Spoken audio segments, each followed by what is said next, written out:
Cool. Hey, how's it going? Welcome back to the XT Cast. This is your host with the most, Marcos.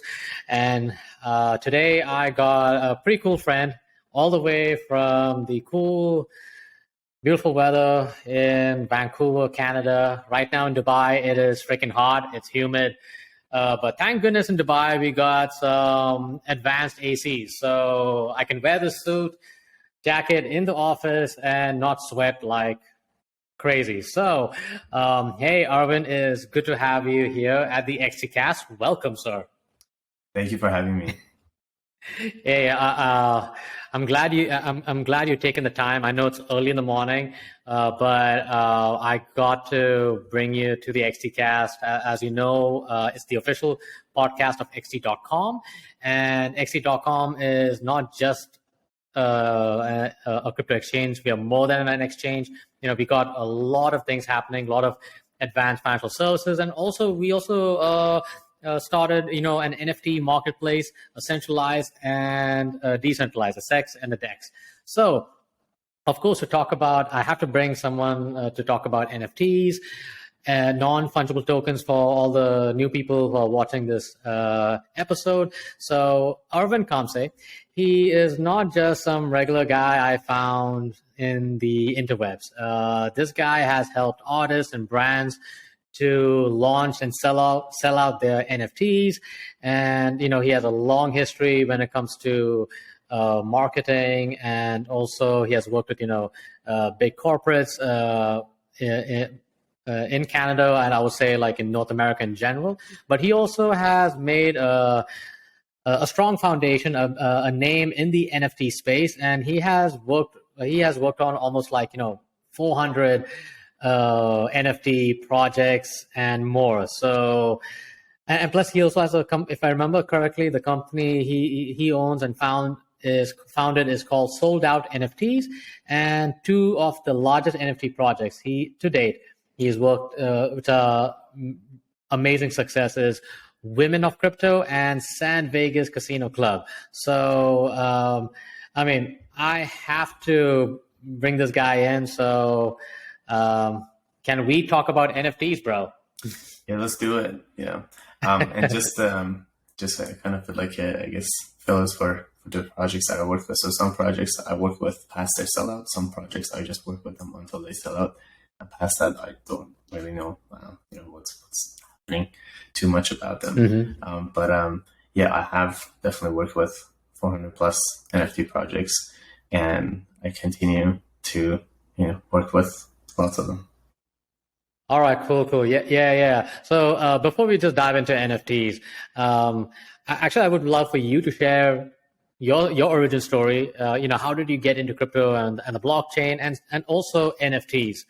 And then let's kind of like free flow in this conversation. Good. Yeah, so back in 2016, 17-ish, really good friend of mine, Nick, he sold everything he had and he bought a lot of Bitcoins. And that kind of raised my eyebrows on okay, what on earth is Bitcoins and what is cryptocurrencies? It was also very interesting because he was just so bullish about cryptos. This guy was working a 9 to 5, and then he sold his car. He spent all his saving, and Mm-hmm. he was just so passionate about it. I was just thinking he's either crazy or there's definitely something in there. And then it just so happened to be there was obviously something in there. And then about a few years later, so I learned about crypto, and I just kind of just looked into it, and not heavily investing in it at all. But and then up until about 2021, where I sold out a collection of one of one with an Italian artist, and all right. I realized everything I've done up until that point, and I was still working with public companies for the investor relationship marketing at that point. I realized everything I've done with them, it was transferable into the NFT marketing. And then, so I put up literally a post on a bunch of socials and said, hey, this is something I will do. Like I just sold out a collection, and I can help out with NFT marketing if anyone needs it. I didn't think much of it, but then I had so many people reached out just because the experience I had in paid advertising. You know, I was managing like 500K a month paid advertising for public companies. Right. And then also, you know, I worked with some cool startups and some cool public companies. And so lots of people came in and, you know, we had actually a lot of sellouts as well. Now this is, granted, this is 2021, 2022, having lots of sellouts is not a thing. But back in 2021, obviously it was just the best time. And then everything we were doing, like almost we were selling out. And so that was my beginning. And then, you know, I've actually gotten to see like how the NFT marketing, the NFT, the NFT industry as a whole has changed since 2021. And, you know, now like Q1, Q2 of 2022. You know, because the last time I talked to you, you know, on my personal podcast, the Cryptocosm. So, I mean, to me, it was really enlightening for me, like to understand the world of NFTs, like, because I wasn't like, you know, deep dive into it, but I would kind of like, you know, watch it from a distance. But I guess in terms of the way, what you mentioned, the way you know, people are marketing NFTs, I think it's totally changed now, right? I think, you know, there's way more competition. I guess the question I actually really want to ask you is like, has the quality of NFTs has risen up quite a bit, like, or are we, you know, just seeing a lot of, you know, like pixelated pictures and stuff? It's interesting because about, I want to say November 20. So just kind of give you a timeline context for people. So October 2021, that's when Mark Zuckerberg created a video talking about metaverse, right? So that started that conversation on a lot larger level about metaverse and then also NFTs. And then November 2021, that's when Facebook or Meta, they opened up their advertising platform for NFTs. And then I want to say end of November, maybe beginning of December, that's when the search inquiries, the number of search inquiries for NFTs actually surpassed cryptocurrencies, which has been around, you know, since almost like 2009. And so, which is very interesting, right? So all of a sudden, there's just a lot more attention to NFTs. So that also wasn't a good thing in a way, because a lot of projects that came to be, they were really just there to just, you know, for an additional source of income, basically. Not really, you know, they didn't have any, I guess, juice like in the utility. It was just a lot of, copycats of each other, whether it be names. So obviously like the derivatives of, you know, good projects, but whether it be the names, the art, the utilities, everything was just very similar. And this is somewhere around like December. And then it went on until January, I want to say. And then by February, we started just kind of seeing like way too many projects coming out. So it was like, at some point it was 500 projects a day that were just entering the market. Wait, what? Yeah. Fuck. Yeah. Okay. Whoa. Okay. Sorry. I apologize. That threw me off. I'm so sorry. Yeah. That's a lot. Yeah. And then, which is like, I think a big portion of it was people in e-commerce. They realized they're like, wait, we know how to run ads. We know how to create landing pages. We can make a good copy. And then we'll just get someone from Fiverr or Upwork. Just, you know, create some 10,000 NFTs. And then we get an assistant to do some of these admin work. And then this will be just like an additional, like, it's literally just like another like product. We'll just like launch, right? And so I think there was that. And then there were a lot of people who were just like never on the internet, but then they were like, wait, look, everyone's making millions of dollars. Why aren't we doing this? And they were right. Like there were a lot of people making millions of dollars. And so then a lot of people got in for the wrong reasons, basically. And Sure. Yeah. they didn't have a way to actually delivering on their roadmaps. They didn't even think about it. Like it was so bad where I was talking to a lot of people now. So at this point, utility and delivering on promises is an actual conversation. Back then, it was more just like, hey, how soon can we sell out? Like that's all we were talking about, right? Right. Yeah. So then the result of that was a lot of projects didn't actually deliver on their promises. So the NFT community, the Web3 community became very jaded. And so including myself, like, I've been dropped a few times. And so there's I guess the sentiment of the market that changed from like trusting it so much to not trusting it at all, which is like the current state kind of right now. And then the type of like the marketing also changed, because initially we had so few projects where influencers could talk about projects. But then imagine if I'm an influencer and I talk about 100 projects this month, at some point you'd be like, okay, well, which project is good? Like just so many projects you just talked about, right? So then the influencer marketing doesn't have its own, like its previous value as it had.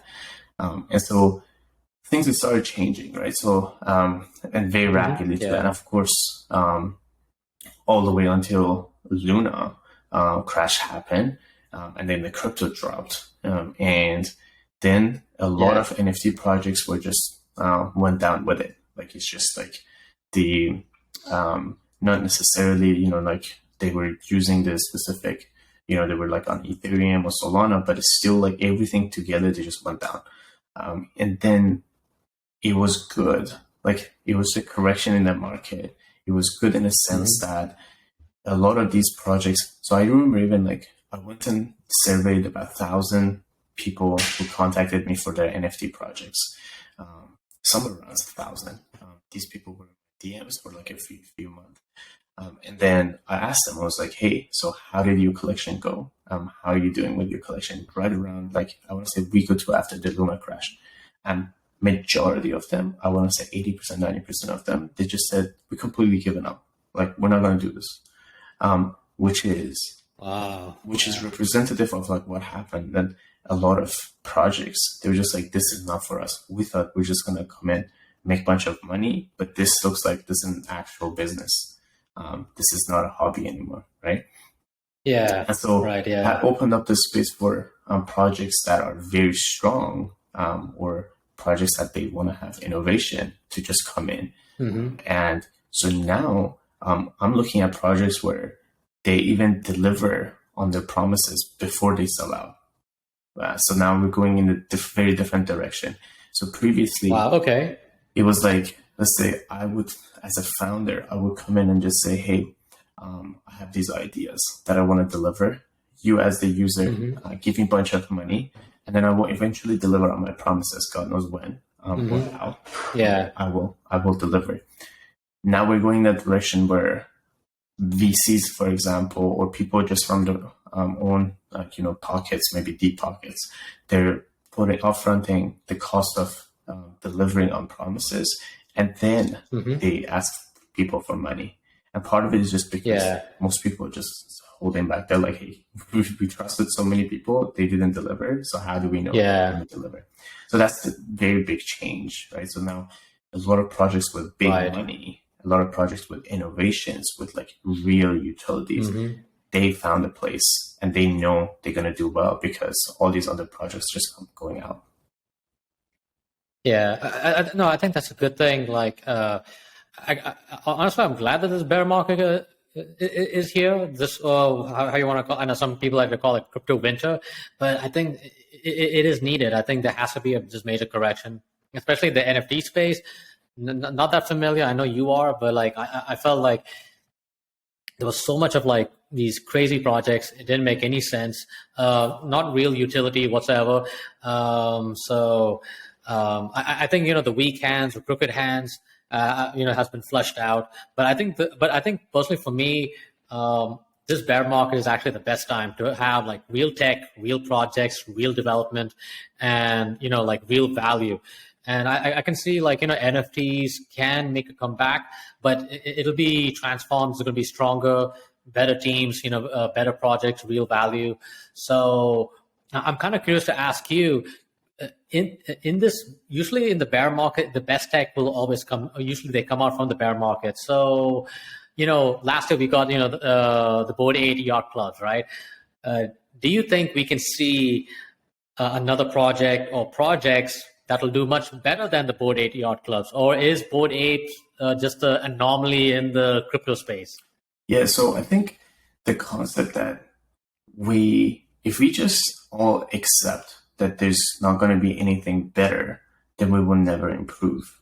And so there's definitely a need for projects to have the boldness, have the courage to become better than the best. And I'm certainly myself looking to break that. What's the norm, or what's the what's been said to be the best, and obviously Bored Apes they made a lot of money. They made a lot of they've got a really good traction, and I just think, and I really believe projects could come in and do even better, even if it's in the bear market. Okay. And so going off that, I and a bunch of other people, we actually sat down and we created it just came from an idea where we were like, okay, what if we could do everything that's out there and just take it to the next level, and just do it a lot better, not necessarily just making an improved version of something that's just great, but what if we could make an improved version of the entire industry, what's something that's not been done before. And so obviously that comes with a lot of cost to be able to get to that level. And so what I found is so one of the things I've done, for example, for myself, is I actually, as a company, we sold out NFTs, partnered up with a VC. So a lot of times and this is not just for this specific collection I was speaking with, but a lot of times when collections come to me, I want them to have just a lot more money than they would usually have, because now they get to actually play like the big boys. And it's really funny. Someone from a program the other day, they were saying, they asked these VCs and they're like, what is it that makes, what do you look for when you pick projects that they do so well? How do you pick them? And that's a good question. Yeah. What's that? No, I'm sorry. I didn't mean to interrupt, but I just meant that's actually a really good question that they're asking the VCs, because I think that really is important. Yeah, of course. And there's one VC that I'm actually vetting projects for them. So there's some criteria I have, but I found the answer that they gave was very interesting. It's a different VC that I don't work with. They said, whatever projects that we put a lot of money to, those are going to be the ones that are the best. There are no best projects that come to us. We make them the best because we put just so much money behind them.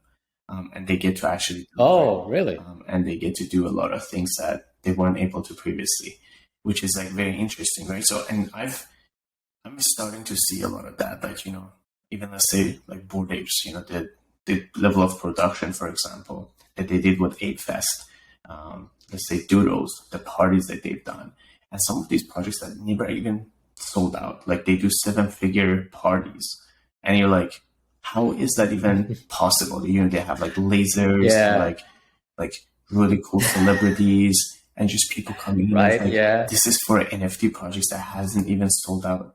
How is this even possible? And so we're going that direction, right? So where you gotta have a lot of resources to be able to play hard. And so for one specific projects, for example, one of the things we're doing is we set the mint price as 4 ETH, which has never been done in the history of NFTs. 4 ETH? Yeah. Okay. Right? And so exclusivity, the level of delivery that we can do. And then the other thing is we also like bought everything prior to even selling out. So literally we offer like a cost for everything that we want to deliver. So we don't need to sell out. We don't need even people to give us the money. But if they sell out, it will be somewhere around $30 million, which is, for a sellout of a collection, that's also not very common. That's actually pretty uncommon. Okay. Wow. Okay. Yeah. Wow. Okay. No. Wow. Okay.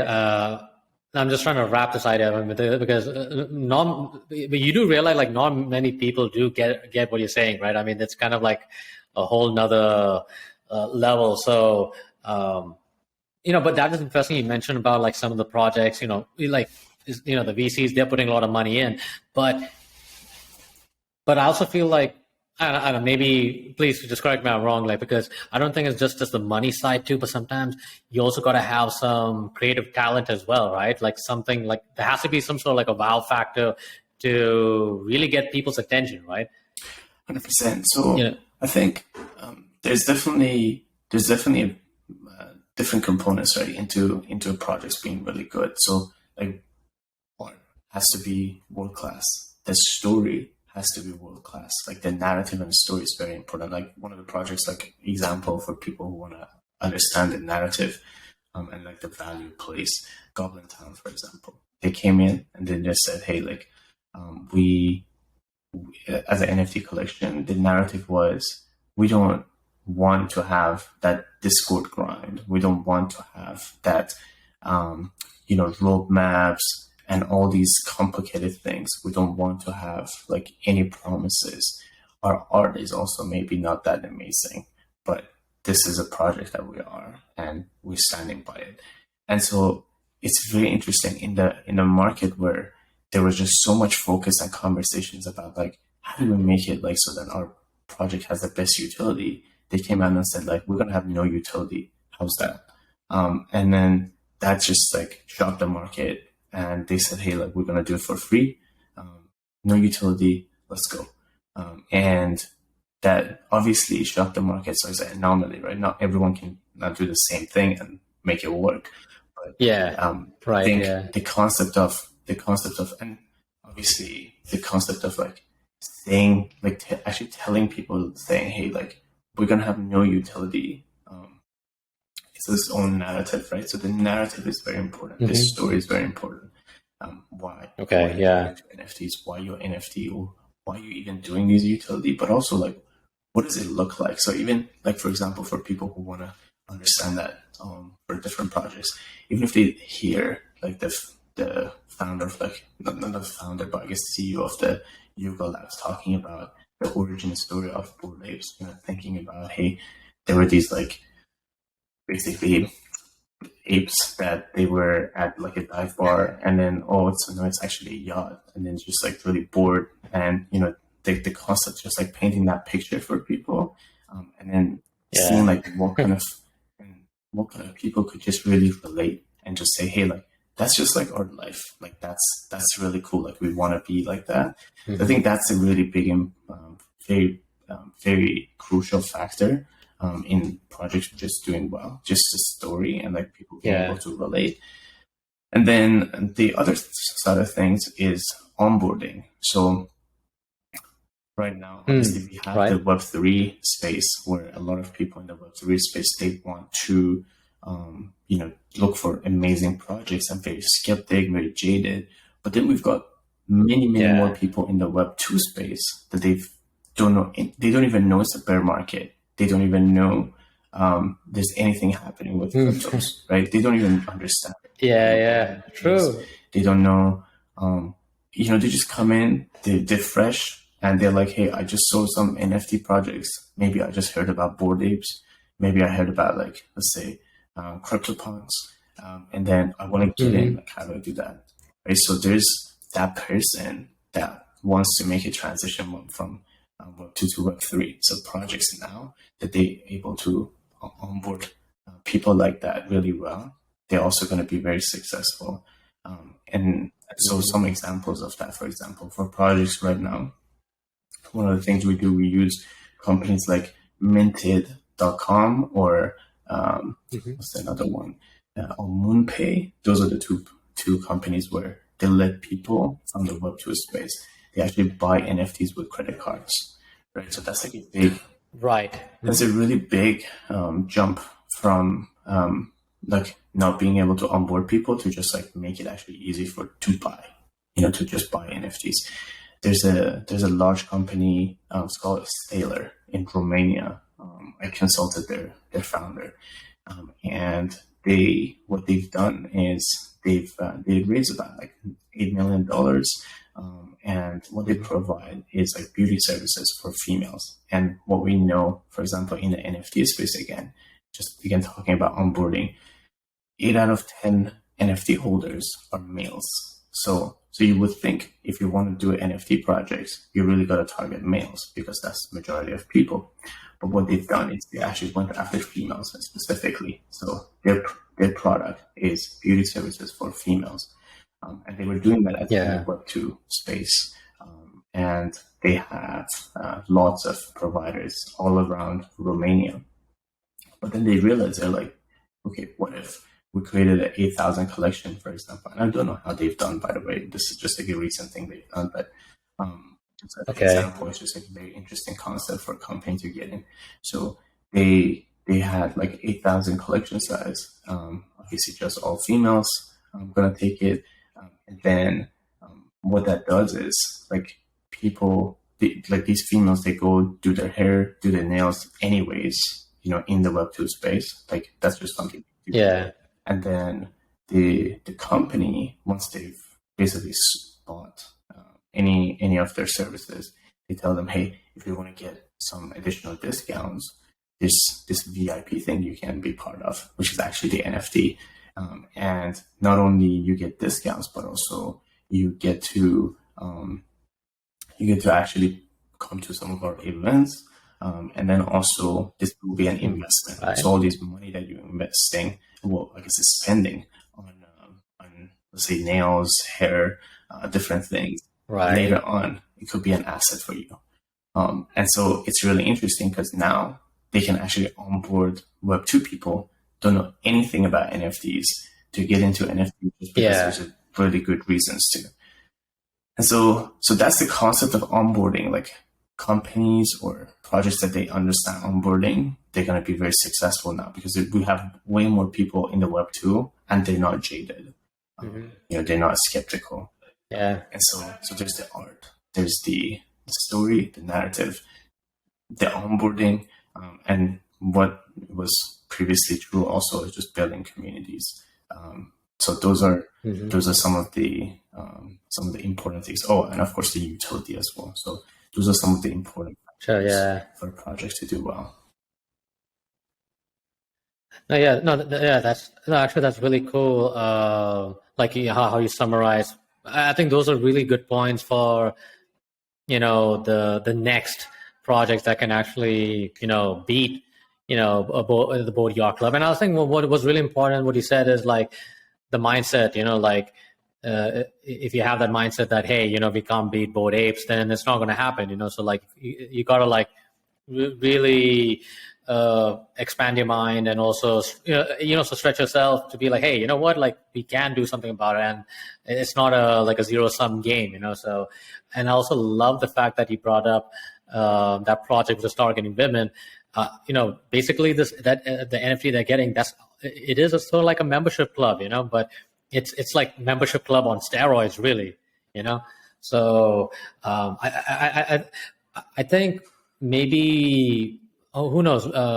Because I know you know very well there's some companies or some corporates, they are coming up with the NFT collection, but I don't see many companies, or maybe few companies, they have a NFT strategy, So is that something that you see, or do you see? Yeah, actually, I have had several companies come to me, actually public companies too, that they want to roll out NFTs. Okay. And I actually to be honest, I actually think if they do it right, they're gonna do better than the Web3 people wanting to launch a project. Reason for that is So in yeah, the space that we're in this, the sentiment of the market is like, okay, who has the best utility? Obviously, these companies have the best utilities. They've been selling these for years, selling whatever yeah, benefits they're providing to people for years sure, without even having anything to do with NFTs. So now, if they actually roll out NFTs to as part of delivering on these, I guess, utilities, now it's very different to what we've done previously, which was, we had the art, we had developers and everyone, and then we would say, okay, we have all this project, we have all this community. Now we have to come up with some utilities, right? And then we're trying to force some, like for example, a staking DAO, some play to earn game yeah, into a project, just so we have a utility, and so people don't basically roast us on Twitter Spaces and just say you have nothing, right? So it's very yeah, different where you go in that mindset of just like trying to build a utility versus like you already had a utility and you've been selling it. So this is a product that people have been buying. And then now you're like, hey, I want yeah. to just put an NFT next to it. Yeah, when you talked about like public companies, this idea came to my mind about say like event companies. Like say for example, I come up with uh, like an event in October, all right, or November or something, and there's going to be some sort of like a crypto event. And actually, you know what? If you want to attend this event, you got to buy this NFT, and there's these different levels of NFTs. I mean, I don't know. I could see that thing. I could see something like that could happen. So I don't know. Suddenly I'm like, hey, wait, I got this business idea. Let me throw it to you and see. Does it make sense, or is it like the dumbest idea? No, I think it's actually a really cool idea. And so when Gary Vee did his event, obviously you had to be I believe VFriends holder. I have a VFriend myself. To be able to actually attend his event, and so they would basically airdrop. Oh, the one in Minneapolis? Yeah, and they would Right. airdrop the tickets to you. Oh, okay, got So, but the cool thing about that is like those tickets prices actually went up. So you would think the NFT tickets price would just stay as is, or like it would actually go down once the event is over. But it actually went up. So now the ticket that you bought became an asset. And so that's something that's just very new in this, right? So then made people think, they're like, okay. So then what if we just actually do this and just create our events and just like create NFTs around it? Because then what if this could actually become its own like source of revenue, just become an asset? It could be a benefit to the attendees of the events. So that definitely started that conversation around, it's like, okay, so there's like a new concept we just never thought about. It's like, you would never think a ticket would have value after the event. You would think the ticket. Yeah. Like, yeah. Look, sorry, I have to go, but sorry, I just want to take one step back because that's fascinating. You said that like the value of that ticket, even the event is over, has gone up. Could you kind of share the reason why it went up? Like, what was driving that? Like, yeah, 100%. So, I mean, partly it's because that was one of the, if it wasn't the first, definitely one of the early ones that they used NFTs to sell those tickets. And so the concept in the NFT, like there are a lot of things happening right now in the NFTs with Bored Apes and like a lot of collections. There's a lot of conversations around lots of different NFTs and conspiracies. And so everything in the NFTs that's the first becomes very valuable. So there's definitely that just being the first is always very valuable. But also I think the holders themselves, they knew they were very savvy. Well, I guess not very savvy, but maybe more savvy than a typical let's say Web3 person. So they knew that they can, if they just start actually like holding it and just like, and then getting like other values from just holding that ticket, that this could become an asset for them. So it kind of like as a whole people wanted that to happen.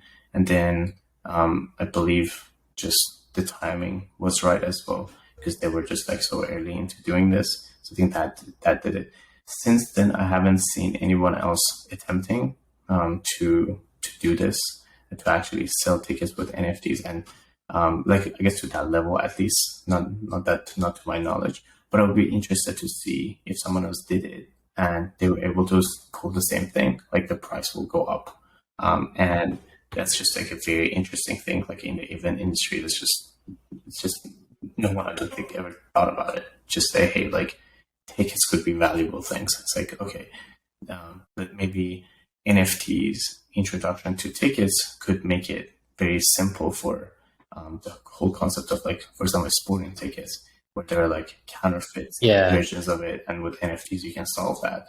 But no one thought it could just be an asset on its own. So I think we're going to see companies trying that out, and just I mean, there's a lot of event companies out there, and there are a lot of events happening in the Web3 space right now. So I'm sure someone else is going to try and just see if it was just an anomaly or this could happen again. And if it could, then that just opens up something completely new in the event industry. Yeah, so I'm actually really fascinated by this. Like, yeah, because I'm trying to, like, no, it's just that the idea of, the tickets. I mean, like, have it as an NFT. It's a proof, like, hey, you bought this ticket, and you can't really fake it. But I think which can be solved even, I guess, without blockchain or whatever. But the idea of a ticket becoming an asset, honestly, I would love for a ticket to become an asset in the future. I think that sounds really promising for me, though. I don't know why I'm so excited about that. Like, I think my little business mind is like, wait a minute, I can do something with this. Because the thing is, I haven't seen this happen here in Dubai yet, but who knows? There might be somebody from Canada coming to Dubai, and you know what? I think I think I can make this thing happen. That's a very interesting concept, you're saying that, because I thought about this a lot, where I have seen, this is very interesting. It's only, I think, I don't know how many people think about this concept, but there's been a lot of times where people, like, let's say a company, for example, let's just take like a company like Fiverr, for example. It's in Israel. It's headquartered in Israel. And I would say a lot of like countries like, US, Canada, even like European countries, they're very familiar with it, right? But then all of a sudden, if you take that concept of Fiverr and then you take it to some third world country that no one knows much about the concept of Fiverr, right? Then you actually have, like, you may have as much power as the concept of Fiverr in these in the countries that it's been launched to. Meaning, even though it's not a new idea, but because the location that you're launching it to is not used to it, they don't know it. Now you just took a concept that was working somewhere, you took it somewhere else that doesn't know about it, and then now you become successful again. So I've actually seen that in a third world country, where a company that's just very similar to Fiverr, like, it came after Fiverr, and there are a lot of similarities with it. But then now they're doing well because, like, they knew they would do well. They're like, look, like, obviously they've done so well with all these countries, but like, what if we actually made it like in a different language, in a different modify it to just fit the demographic of their own country.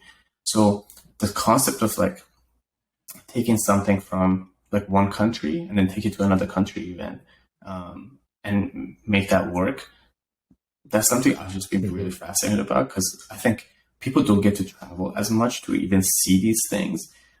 People just get stuck in their own ways, and just like, I travel so many like times a year where like I get to see things in like different mindset, but like I think some people completely miss that they're like, they just see everything around them, but they completely miss like, hey, there could be like a lot of things happening, even whether it be an NFT or just Web2, happening in outside their own country, that could be like applicable to their country in a completely different way, but also like maybe equally successful or even more so than they've done it before.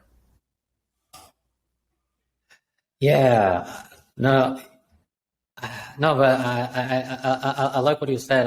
I'm just like just trying to see like, it's a good thing that you're coming to Dubai, and there's a lot of things happening over here. So so far this idea of using NFTs as a ticket. See, things that when you gave the example of Gary V, right? The event in Minneapolis. Look, I didn't even know that to enter the event you got to buy his NFTs as a ticket. That was news to me. So I think some of the points that you mentioned about the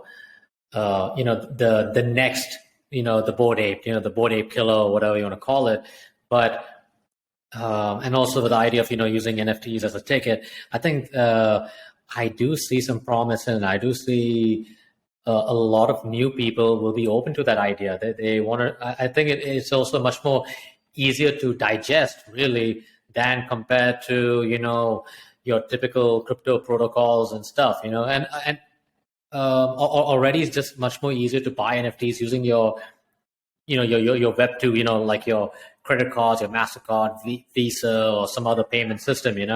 I think we could see a much better adoption.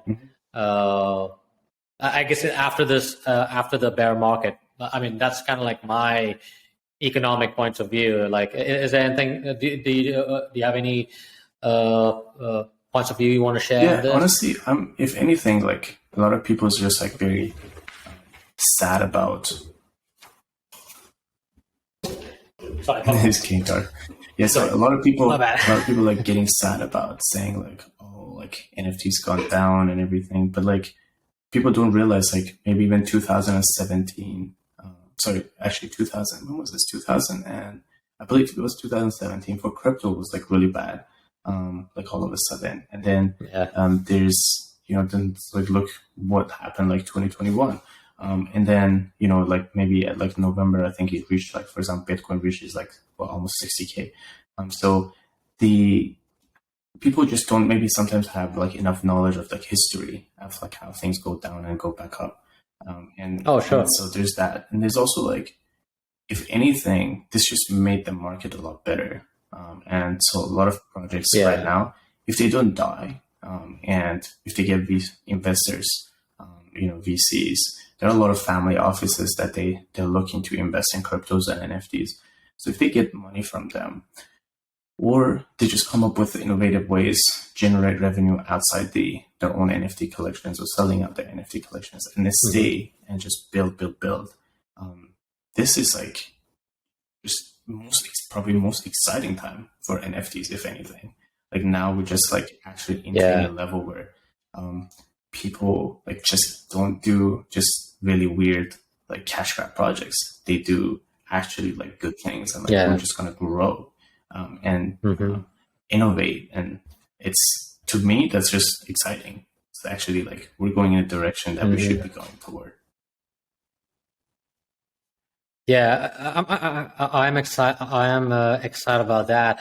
I wanted to bring up, venture capital, the VCs again.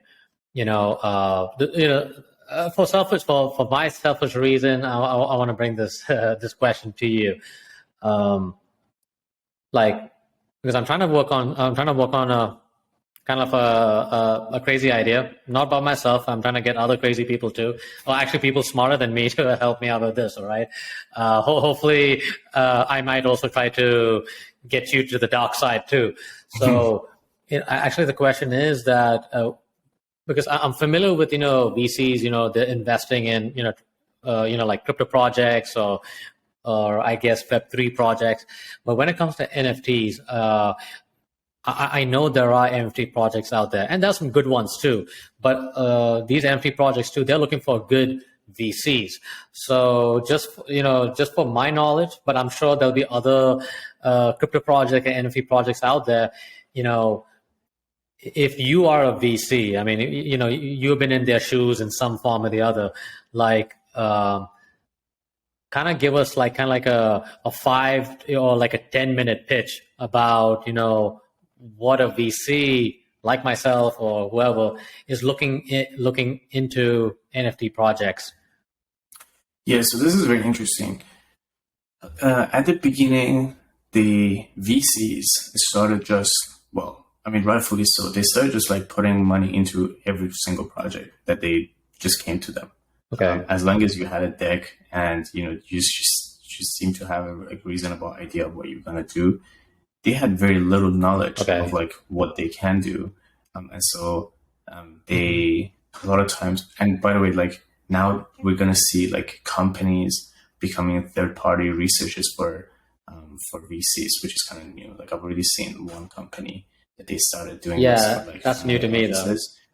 Yeah, and so like they're actually gonna do the research and provide data to family offices, because family offices, they don't know. Like, I mean, even people in the NFT world, they don't know what NFTs to go buy. So now imagine like someone who's not in the NFT world, like what on earth do they know? And so initially they just started like basically putting money into things, and then I think sometimes they even doubled down on like some projects like really crazy, and that actually made them sell out, and that actually made them successful just purely by just like there've been projects where it's controversial, but like there've been projects where like VCs just came in and just like basically bought lots of NFTs, and then that's how those projects sold out.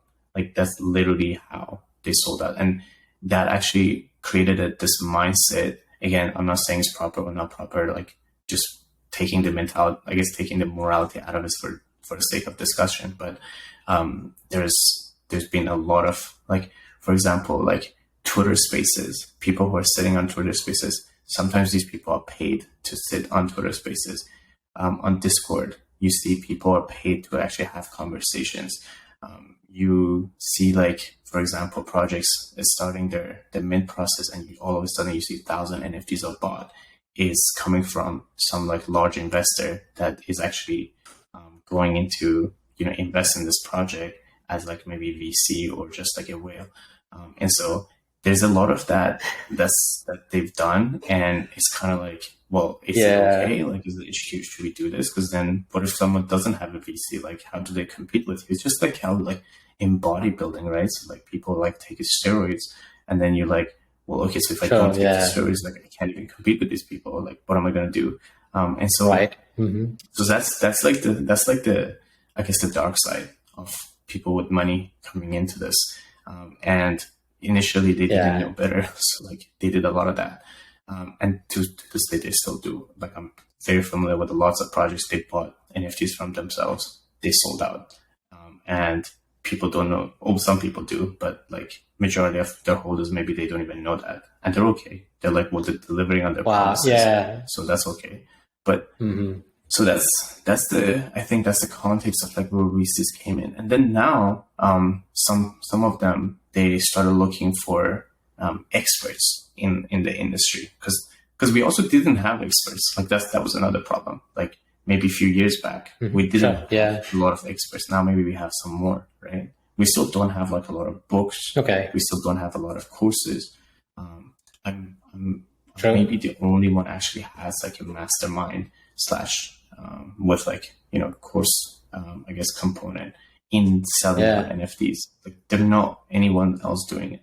And so we're still in that space where it's actually pretty new to have expertise.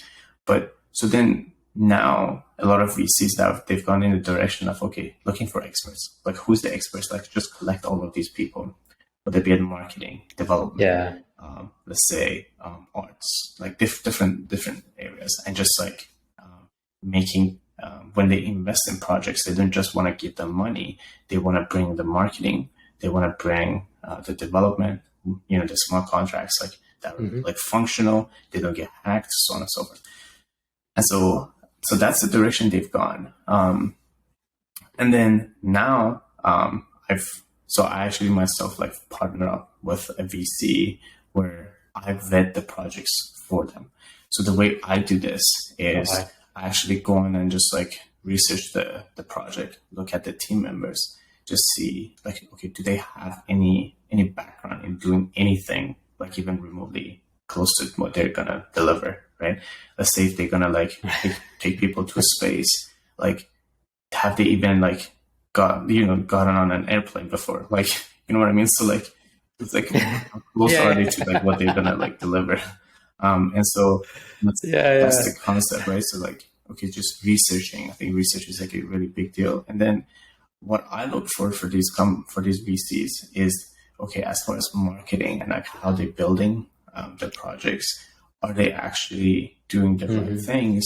Because if they're not going to sell out, they're not going to deliver, and they're practically going to rug pull people. Right. They're just going to wipe out and just say, hey, sorry guys, refund everyone's purchases, and we're going to go.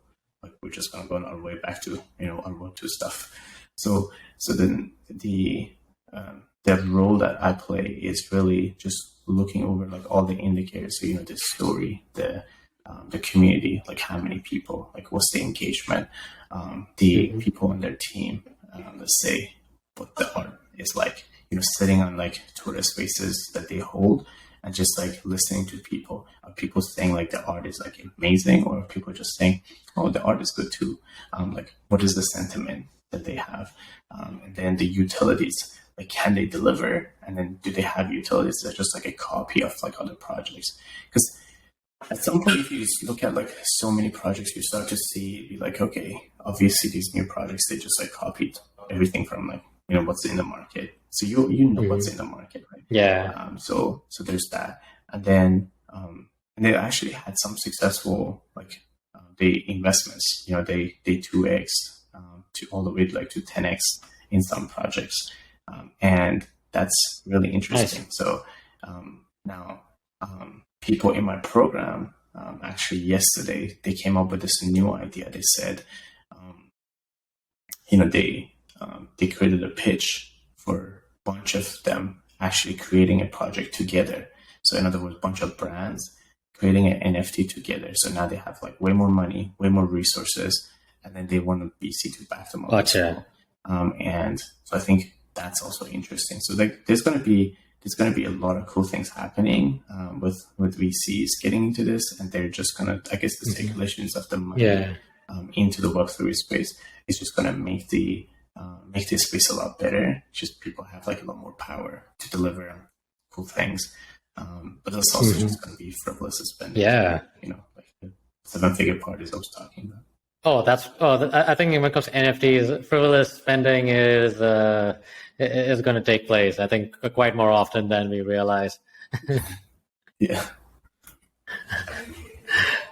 Yeah, but man, I wish I could keep you more longer, but we gotta go. But I'll tell you what, definitely gonna bring you back again. I know you gotta move, you got a lot of things on your plate, but I'm so appreciative of you taking the time to come on the XT Cast, and I definitely want to have more conversations on NFTs. Because one thing you pointed out that in terms of people who are experts on NFTs, I did try to look into other people. You're the only one who I can actually find like real data, real like how do you say, connections, and kind of better the process. So I also challenged my XT.com community, hey, check this guy out and see if he's for real or not, because unfortunately in the NFT space, it is a wild space. There's so much going on, and trying to see what other people are doing, you tend to you really find out later that they don't really have much to back up. So I'm glad that I get to connect with you, and definitely I think we could definitely do another episode. I don't know. Let's see your schedule. I know you gotta move and stuff, but I'm one thing for sure excited that you're coming to Dubai in October, right? Is that correct? Yeah, I'm excited too. it's just very exciting. So this is like part of actually doing this. Like I just moved out of my place to some new place, and then I'm going to give this place to my dad practically. And then I just like basically just cleaning up all the things I need to do to be able to just move to Dubai. So. All right, man. Yeah, for sure. But I'll tell you, I'll tell you what, man. When it comes to NFTs and stuff, Dubai is happening, and definitely will keep you posted, and also XT.com community. We got some interesting plans coming up, so you'll be the first to know. All right, you check out our socials, like, subscribe, follow XT.com, and also, hey, check out Arvin Khamseh. Yeah, he's a really interesting guy, so he has a lot to offer. And man, I just love the way you give so much of value, and trying to educate people when it comes to NFTs and how it can be so comprehensive, and can really change the game in many ways. And love your thought leadership in the space. So definitely we need this, especially here in Dubai. It is an open field, so I would love for you to not only just talk about NFTs, but maybe also raise new NFT leaders in the space. I think that's my point of view. I think you could really raise a whole bar of leadership in this space too. That's my belief, man. Yeah, I appreciate it. I actually have like bunch of agencies in my program that they also want to like help with the marketing of a lot of projects. So they're learning how to do it and just like break into this space. They come from the Web2 industry. Okay. They don't know the Web3 industry as much, but they're just learning. And I'm actually excited for them. Like I don't. There's so many projects out there. There are about 100,000 projects on Ethereum blockchain alone. So there's so many projects. I can't take on all of them. And so like I want agencies. I want even freelancers to just do what I do as well. Like, and I want to like show them everything I know. And I've already been doing that. It's through my Sold Out NFTs program. And so, and also like Twitter Spaces, like I go on, people ask me all sorts of questions. I answer all their questions. Like I don't hold back. So nice. If anyone wanted to find me, they can, on Arvin K NFT, that is ARVIN K NFT. They can just find me on Twitter. That's where I'm most responsive. I go on lots of Twitter Spaces, maybe too many times, maybe more so than I should be. And then also sold.nfts.io. So that's SOLD.nfts.io. I publish case studies and also publish anything that I'm doing, any events that I'm going to, if people want to join and meet up. I like that. In real life. And so, yeah, they can find me there too. Awesome. Hey, first of all, XT.com fam, definitely I'll share his links and whatever info you need from him in the description below. But you got to like, subscribe, follow, not only just XT.com, but also Arvin too, because definitely you're going to see him way more frequent. Because we definitely need more thought leadership, and that's the goal with XTCast, is to really show you how crypto and blockchain-based solutions are going to revolutionize the way we use the internet, information, money, and definitely NFTs has a place. So anyways, we got to go. We got big things to happen. And also, Arvin, just want to let you know, today is my birthday too. So got to go and celebrate, man. So happy birthday. Thank you. So appreciate it. I am... just food, drinks, and yeah, just reflect on my mistakes and reflect on the positive future, man. So, that's the best I can do, man. That's so cool. Anyways, hey, we gotta go. All right, so thank you, Arvin. Yeah. So, anyways, fam, we gotta go. Y'all be good. Y'all be safe, and we will talk to you soon. Bye for now.